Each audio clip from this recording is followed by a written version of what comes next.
আমিও গাইবান্ধা জেলার পলাশবাড়ি থানা থেকে ঢোলভাঙ্গা। আমিও কন্টেন্ট ক্রিয়েটারের মতো একজন কন্টেন্ট তৈরি করি।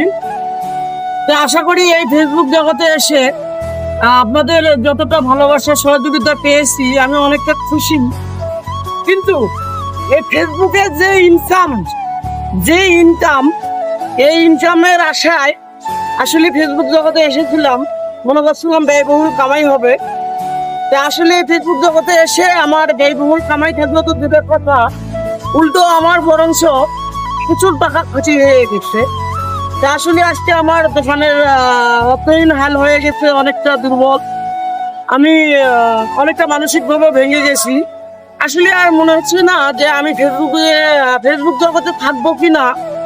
তাই আপনারা যদি আমাকে ভালোবেসে থাকেন, আপনারা একটা সিদ্ধান্ত জানাবেন। আপনাদের মতামত কি? যে আপনার ভাই আমিও তো আপনার সাথেই থাকি। আমিও চাই যে আমরা যদি ইনকাম না পাই সেটা আল্লাহ, আমরা আমাদের মতো চেষ্টা চালিয়ে যাব।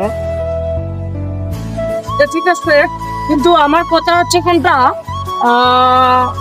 আমরা যে কন্টেন্ট গুলো তৈরি করি আমাদের গাইবান্ধা জেলা পলাশবাড়ি থানা ঢোলভাঙ্গার মধ্যেই শুধু আমাদের ভিডিও গুলো মনে হয় সীমাবদ্ধ থাকে। ঢোলভাঙ্গার ওপারে কেউ মনে হয় ভিডিও গুলো মানে ছড়িয়ে ছিটে যাচ্ছে না। এগুলো আমরা মনে হয় সকল কন্টেন্ট ক্রিয়েটার এবং সকল ফেসবুক বন্ধুরা, সকল ইউটিউব বন্ধুরা আসলে আমরা অতি কষ্ট করে কন্টেন্ট তৈরি করি। আপনারা সবাই জানেন যে কেউ যারা কন্টেন্ট তৈরি করেন আপনারা অবশ্যই মনে হয় বোঝেন যে একটা কন্টেন্ট তৈরি করতে কতটা শ্রম বা কতটা দাম দিতে হয়।